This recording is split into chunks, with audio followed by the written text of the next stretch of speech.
Hello there, my sleepy travelers. Tonight we drift back into ancient Greece, to a little winehouse on a mountain road below Delphi, where the rain falls soft on the roof and the old myths run long. If you enjoy these tales, please give the video a like, subscribe to the channel, and let me know in the comments where you're listening from tonight. It really helps others find our cozy little corner. Before we begin, take a slow breath in and let it go. Let your shoulders drop and let your eyes close whenever they're ready. But for now, let's get cozy, settle in, and step into the halcyon. The rain had found you somewhere back along the ridge road, in the last of the failing light, and it had not let go since. You had given up on staying dry a long while ago. Now you simply walked, one slow step after another down the winding track, your cloak grown heavy with water, the hem of it dark and clinging, while the olive trees on the slopes above you hissed and swayed in the wind, and the far-off sea muttered somewhere below in the dark. The rain had stopped feeling like rain. It had become a kind of steady hush, a soft grey curtain drawn across the world, and your own thoughts had slowed to match it, until even the sound of your footsteps in the mud seemed to reach you from very far away. And then, around a shoulder of the hill, between one gust and the next, you saw the light. It was low and golden, and it spilled out warm across the wet stones of the road from a small stone house tucked into the hillside, its walls whitewashed and streaked with rain, its roof of round red tiles gleaming softly in the glow of its own windows. A lamp hung burning beneath the eaves, sheltered from the weather, and beside the door a great clay jar stood catching the runoff from the roof. On the wind came the smell of wood smoke and warm bread and wine gone sweet and dark with spices heating over a fire. You had not known how tired you were until that very moment. The light seemed to reach across the rain and gather you gently in. You crossed the last of the muddy road, and you set your hand to the worn wooden door, and you pushed, and it gave. Inside, the warmth met you like something alive. It wrapped around your rain-cold face and your wet hands and drew you in over the threshold, and the door swung shut behind you, and all at once the storm became only a soft murmur beyond the walls. The room was low and snug, its ceiling crossed by dark old beams, its floor of smooth, worn stone. A fire burned in a wide hearth against one wall, and above it a black pot steamed gently, and clay lamps glowed in little niches all along the plaster, so that the whole place swam in a soft amber light. Strings of onions and drying herbs hung from the rafters, and along one wall stood rows of round-bellied clay jars, and the air was thick and kind, with the smell of resin wine and bread and rain.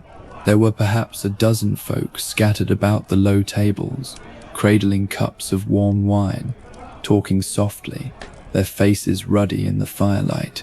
None of them looked at you with anything more than mild and friendly interest, the way people look at one more traveler the rain has driven down from the road. A short, round man came bustling toward you, wiping his hands upon a cloth tucked into his belt. He was bald as a river stone across the top of his head, with a fringe of grey curls behind, and a broad face made for smiling, and a belly that spoke well of his own cooking. This was Doros, who kept the house, though you would not learn his name until later. He took one look at the rain streaming from your cloak, and the tiredness in your eyes, and he clucked his tongue and, without a single wasted word, steered you toward the warmest bench beside the fire. You sank down onto the worn wood, the heat of the flames pressed against your shins and your cheeks, and slowly, the chill began to loosen its grip on you. Doros pressed a cup into your hands, warm to the touch and heavy, and you wrapped your stiff fingers around it and breathed in the steam, wine and honey and a whisper of pine, and something faintly like cinnamon, and you drank, and the warmth slid all the way down into the middle of you. You let out a long breath, Somewhere across the room, someone laughed softly at a joke you had not heard, and a cup was set down, and a log shifted in the hearth, and sent up a small flight of sparks that winked out against the dark of the rafters. The road was behind you now. The rain was behind you, beyond the stone and the red tiles, and it could not reach you here. Here there was only the fire, and the low music of voices, and the slow turning of the herbs above your head, and the deep and settled peace of a place that has kept travelers dry through 100 years of storms. You leaned your back against the warm plaster wall, and you felt your shoulders come down from around your ears for the first time in many hours, and you watched the flames, and you let yourself be still. It was not long before someone came and sat beside you. He was a lean man, no longer young, with a long face and a quiet way of moving, and across his knees, when he settled, he laid a worn wooden lyre. His dark hair was going grey at the temples and fell loose to his shoulders, and his fingers, resting on the strings, were long and calloused at the tips in the way of a man who has played all his life. His eyes were dark and a little distant, turned half toward the fire and half toward something the fire could not show. And when he looked at you, there was a gentleness in them, and a sadness worn so smooth by the years that it had become a kind of calm. A singer, you thought, a man who carries his tales in music. You could not have said how you knew it, only that you did. He studied you a moment, and then the corner of his mouth lifted. "You have the look of someone who has come down a long, hard road tonight," he said. His voice was low and even, made for the telling of things. "And the look of someone who would rather listen than talk for a while." He drew his thumb once across the strings, so softly that the note was almost more felt than heard.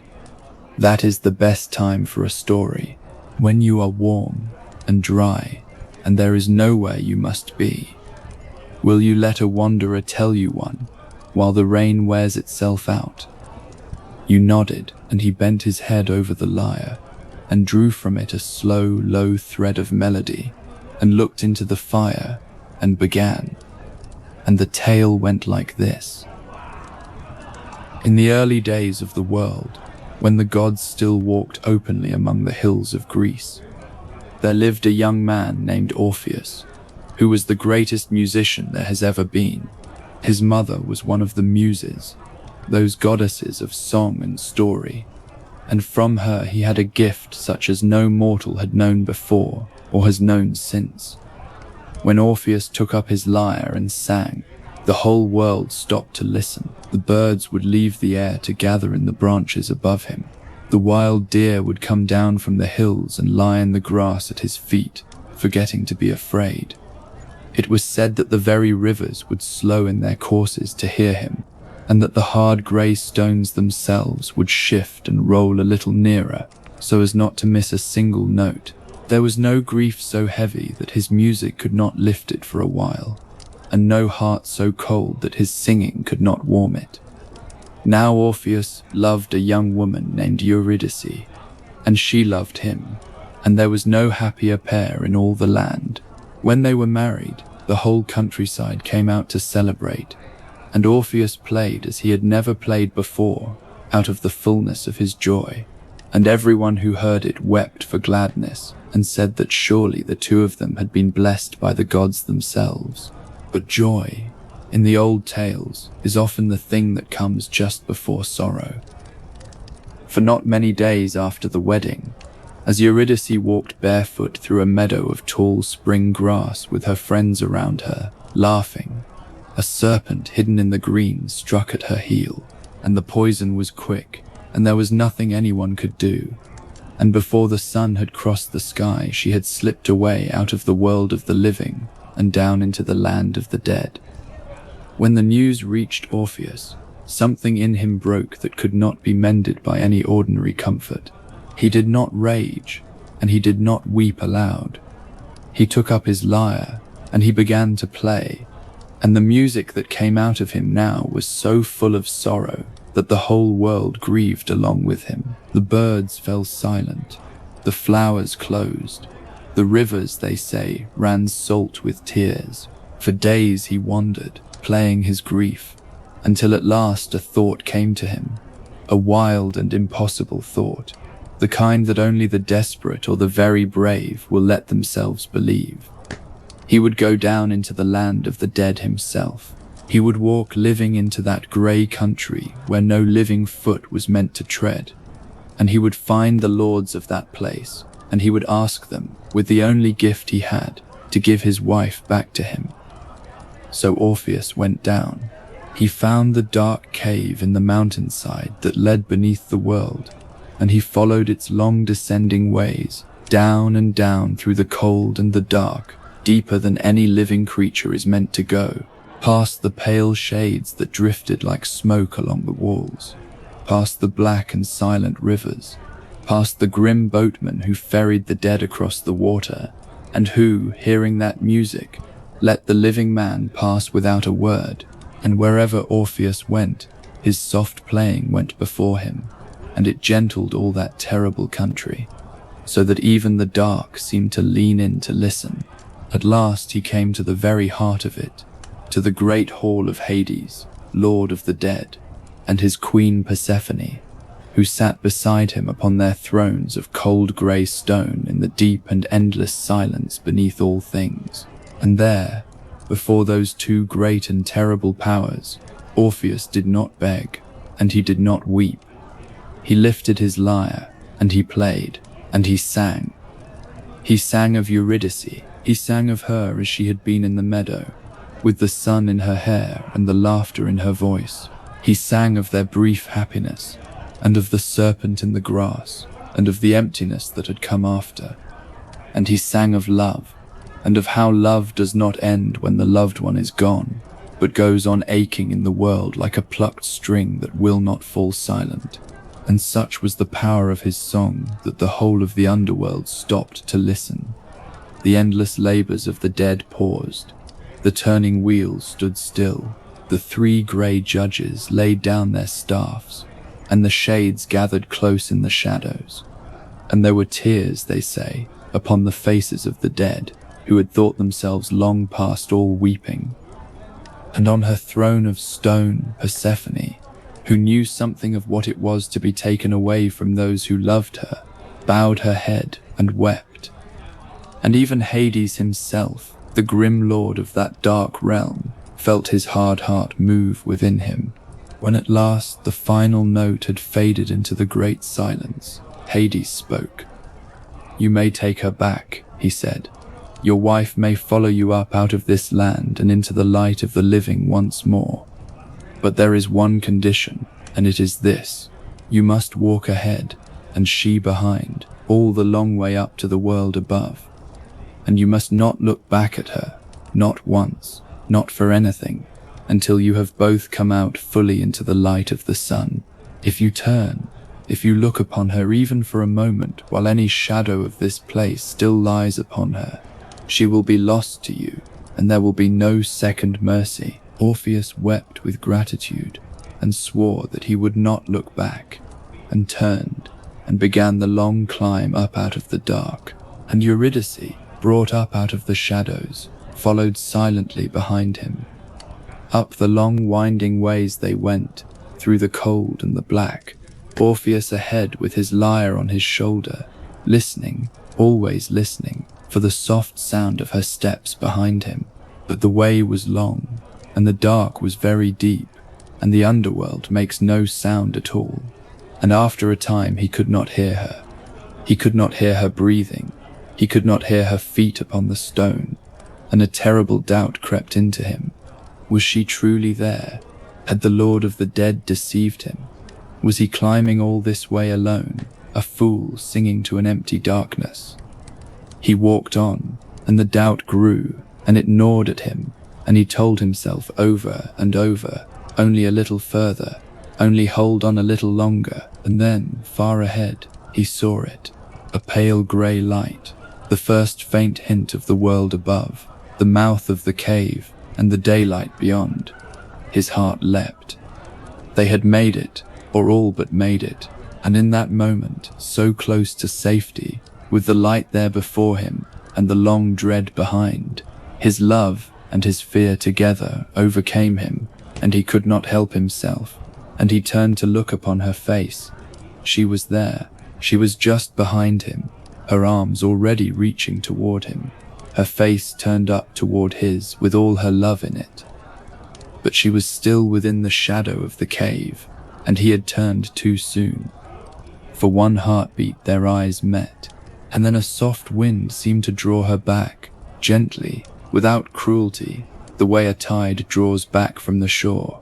She reached for him, and he reached for her, but his hands closed on nothing but cold air, and she slipped away from him, back and down, into the dark, and the last thing he heard was her voice, very faint and very far away, saying only, softly, "Farewell," and she was gone.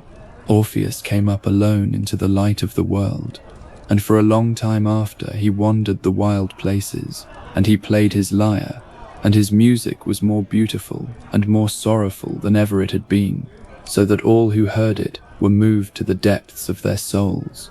But he was gentle in his grief, and he did no harm to anyone, and he waited, in his patient way, for the one thing he knew must come to every living creature in the end.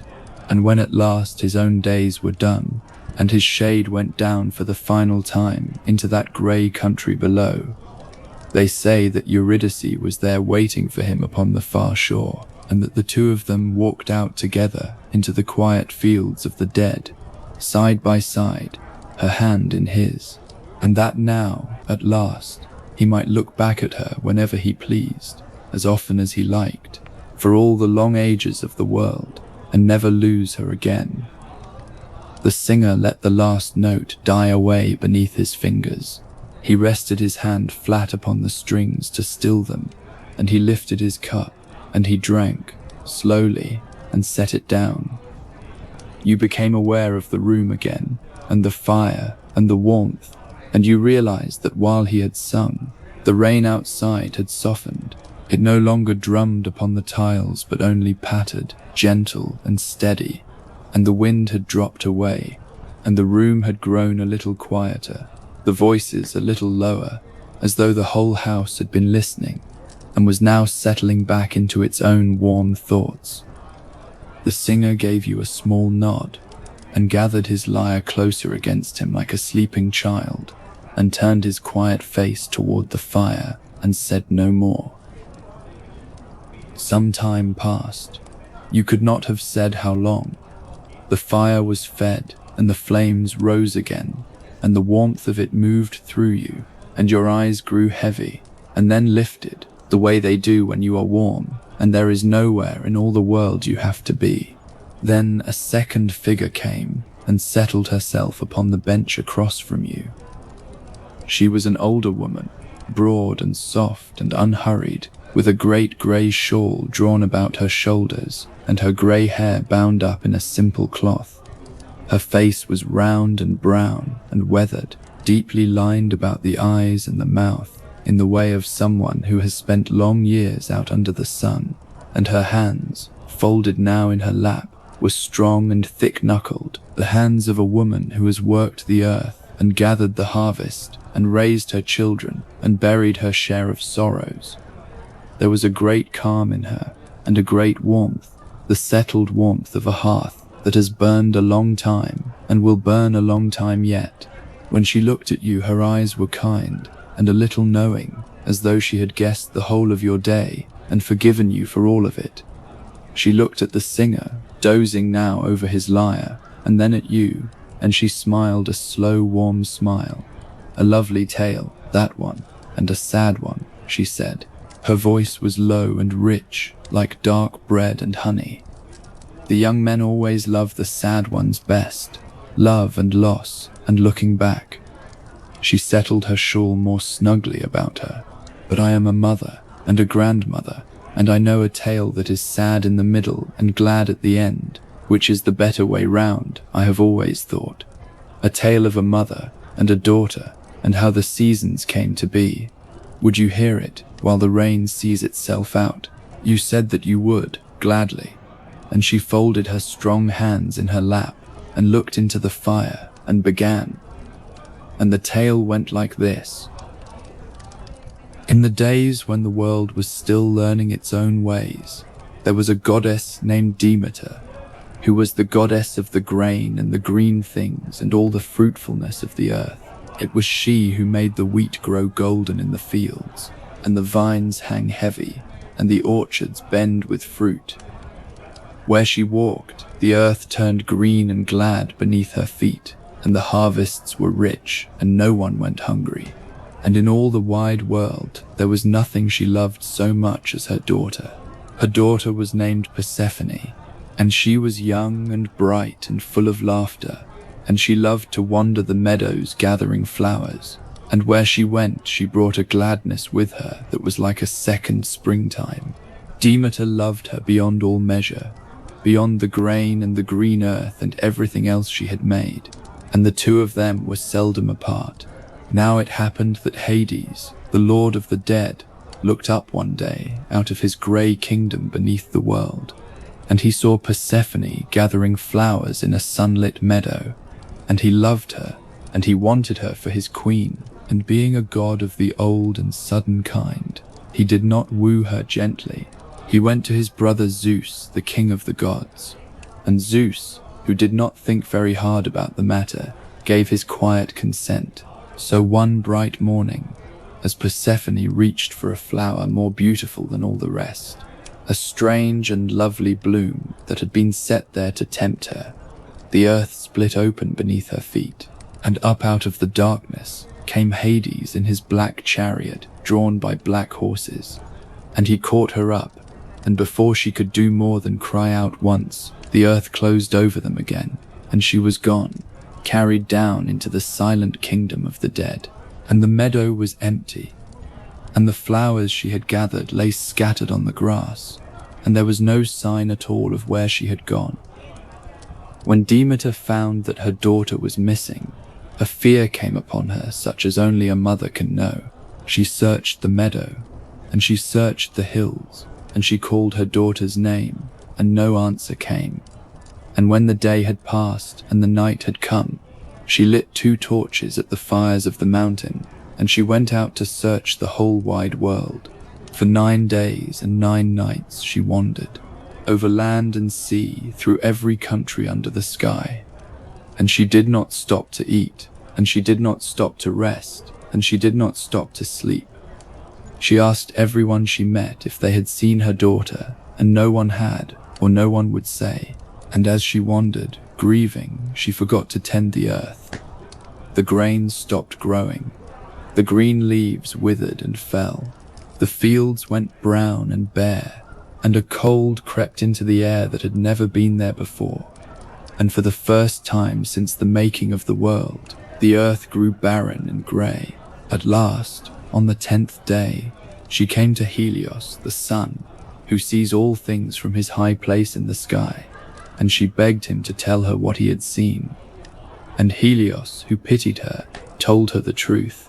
Her daughter had been carried down into the underworld to be the bride of Hades, and it had been done with the knowledge and the blessing of Zeus himself.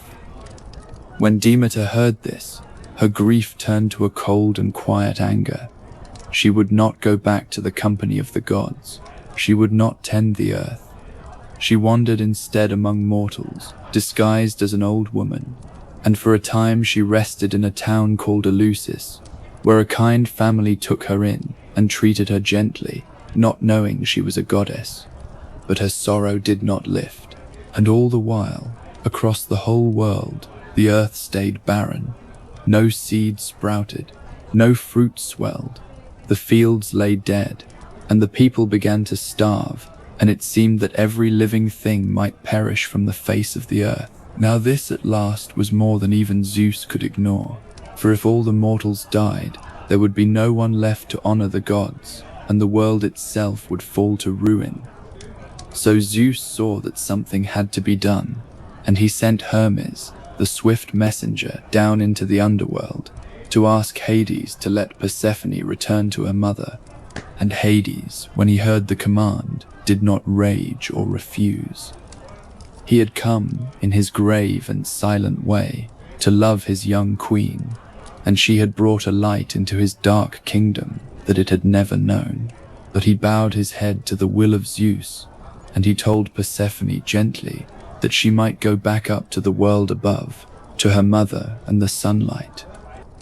Yet Hades was cunning in his quiet fashion, for before she left, he offered her a parting gift, a single pomegranate, ripe and red, and Persephone, who had eaten nothing at all in the long months of her captivity, took it and ate of it, only a few small seeds, a handful of the ruby grains, and that was enough, for it is an old law, older than the gods themselves, that whoever eats the food of the dead belongs, in some part, to the land of the dead forever after. And so Persephone came up at last out of the dark, following the swift god Hermes along the same long ways that Orpheus had walked, up and up toward the light. And as she climbed nearer to the world above, the sun came out from behind the clouds, and a warmth returned to the cold earth, and the first green shoots pushed up shyly through the grey and frozen ground to meet her, as though the whole world had felt her coming and woken to welcome her home. And when she came out into the meadow and ran into her mother's arms, and the two of them wept and laughed and held one another as though they would never again let go, there was still one shadow left upon their joy, because she had eaten those few seeds. Persephone could not stay in the world above forever. A bargain was struck there among the gods, a fair one in the end. For a part of each year, one season out of the turning round, Persephone would go back down to the kingdom below and sit beside Hades as his queen. And for all the rest of the year she would live above, in the light with her mother, and so it was agreed, and so it has been ever since. And this, the old woman said, is why the seasons turn as they do. For when Persephone goes down into the earth to her husband, her mother Demeter grieves, and in her grieving she lets the world grow cold, the leaves fall, and the fields go bare, and the earth pulls its warmth down deep inside itself and waits. That is the autumn and the winter, the time of the mother's sorrow. But when the season turns, and Persephone comes climbing back up into the light, then Demeter's joy comes flooding back into the world, and the earth wakes, and the green things push up through the softening ground, and the blossom breaks upon the branch, and the whole world grows warm and bright and glad again. That is the spring and the summer, the time of the mother's gladness, when mother and daughter walk the green hills together once more. And so it goes, round and round, sorrow and joy and sorrow again, but always, always the spring comes back. The daughter always returns, and no winter, however long and cold and grey, has ever once failed to give way in the end to the green and growing light. The old woman fell silent and smiled to herself, well pleased with the ending, and reached for her cup and drank. You stirred and looked about you. The room had grown quieter still. One or two of the folk along the far wall had wrapped themselves in their cloaks and lain down upon the benches to sleep. The fire had sunk to a deep and steady glow, red and gold, throwing soft, slow shadows up the plastered walls, and the rain, you realized, had gentled almost to nothing. It no longer pattered on the tiles, but only whispered, a soft and distant sound, and beneath it you could hear the slow drip of water from the eaves into the great jar beside the door, patient and even, like the ticking of some great sleepy clock. The old woman reached across and patted your knee once with her warm, strong hand, and said nothing more, and turned her kind face to the fire. You thought, perhaps, that you might sleep now. Your eyes were heavy, and the warmth had soaked all the way down into your bones, and the cup had long gone cool and forgotten between your hands. But before you could think of rising, One more figure lowered himself down onto the bench beside you, with a great contented groan and a wheeze of laughter already in his chest. This one was very old and round and merry, a small stout man with a face like a wrinkled apple and a bald brown head and a white beard that spread across his chest. He had the look of a man who had spent his long life on the roads and the sea lanes, a trader perhaps, or an old sailor come to rest. And though his clothes were plain and travel-worn, they were clean and good, and his eyes were bright and small, and all but vanished into the deep creases of his face whenever he smiled, which seemed to be nearly all the time. He had been chuckling at something even as he sat, some private joke of his own, and it was still rumbling away inside him, soft and warm, like a pot murmuring on the coals. "Two fine tales," he said, "and true ones, I don't doubt, but heavy, heavy. Serpents, and the land of the dead, and the long cold winter." He waved a small plump hand. "Me, at my age, I like a tale with a little kindness in it, a little warmth, something to sleep sweetly on. Let me tell you an old one, about two poor old people, and two great gods who came knocking at their door one night, all in disguise, and what came of the welcome they were given. It is a small tale and a gentle one, and it ends about as happily as any tale I know." And he folded his plump hands across his round belly and gave a last comfortable wheeze and began. And the tale went like this. Long ago, in a low green country in the hills, there lived an old man and his wife, and their names were Philemon and Baucis. They were very poor. They had a small cottage with a roof of reeds and straw, and a little garden, and a single goose that they kept more as a friend than for anything else, and that was very nearly all they had in the world. But they had been married since they were young, the two of them, and they had grown old together in that little house, side by side through all the long years, and they loved one another dearly, and they were content. They had little, but they shared what they had gladly, and their door was always open to any traveller who passed, and no one ever left their threshold hungry, poor as that threshold was.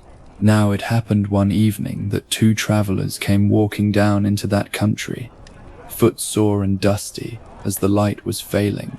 They were, though no one knew it, the god Zeus, king of all the gods, and his son Hermes, the swift messenger, come down from the heights of Olympus in the plain shapes of ordinary men, to see for themselves whether there was any kindness left among mortals. And they went from house to house through the town below the hill, knocking upon door after door, asking only for a little food and a place to rest for the night. But at every house they were turned away. The rich shut their doors in the travellers' faces. The comfortable pretended not to hear the knocking. Not one household in all that town would take the two weary strangers in. And so, as the last of the light went out of the sky, the two gods climbed the hill above the town and came at last to the poorest house of all, the little reed-roofed cottage of Philemon and Baucis. And they knocked upon that humble door, and the door was opened at once, and the two old people welcomed them in as though they had been expecting them all along. Old Philemon drew up a rough bench and spread it with a worn blanket for the strangers to rest upon, and old Baucis raked the warm ashes of the fire and coaxed the coals back into flame and set about making a supper for their guests. They had so little, those two, but everything they had they brought out gladly. A cabbage from the garden, and a piece of smoked bacon they had been saving, kept back for just such a special day. Olives and berries and eggs turned gently in the ashes, and cheese and a little honey and dark bread and their few clay cups and a bowl of their own rough homemade wine, and they set it all upon the table, wobbling on its short leg, propped level with a broken piece of pottery, and they bade their guests eat and drink and be welcome, and they fussed over them and refilled their cups, and were as happy in the giving as though they were the richest hosts in all the land. And then old Baucis noticed something that made her stop quite still, with her hand at her mouth, the wine bowl. However often she poured from it, however many times she filled the guests' cups to the brim, the wine bowl never grew any emptier. It stood there full, always full, the good dark wine rising back up of its own accord as fast as it was poured. And the two old people looked at one another, and then at their guests, and a great fear and wonder came over them, for they understood all at once that these were no ordinary travelers, but something far greater, gods perhaps, come to their poor table in disguise. And poor Philemon and Baucis, ashamed of how little they had set before such mighty guests, hurried out to their garden to catch their one goose, their only remaining treasure, to kill it and cook it in the gods' honor. But the old goose was quicker than the two of them together, and it led them a merry chase this way and that about the yard, honking and flapping, until at last, breathless and laughing despite themselves, they gave up. And then the two strangers rose from the table, and they were no longer disguised, and their true glory shone softly about them, and Philemon and Baucis fell to their knees in awe. "Do not be afraid," said Zeus gently, "and do not harm your goose, for you have given us welcome enough and more. You alone in all this land opened your door to us. All your neighbors below turned us away, but you, who have the least of all, gave the most freely." He raised the two old people to their feet. Come up the hill with us, and leave this house behind, and do not look down until we tell you."